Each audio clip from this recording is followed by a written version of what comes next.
right, I am Marc Korman. I am the state delegate for District 16, representing Bethesda and other parts of Montgomery County. Today is what's called Crossover Day. We keep these little calendars in the state legislature to keep track of the days. Crossover Day is the day by which a bill has to pass one chamber to be guaranteed a hearing in the other. And so that requires us to do a lot of work in a short period of time. So on the committee that I chair, the Environment and Transportation Committee, we call it crunch time. And so every member gets a little crunch bar.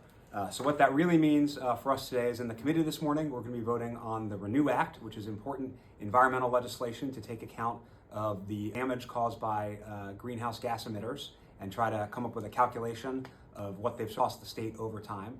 On the House floor, the committee is going to be doing a lot of work. We have bills on housing, the environment, transportation, including Vision Zero, which is our state's goal to reduce fatalities and serious injuries on our roadways to zero.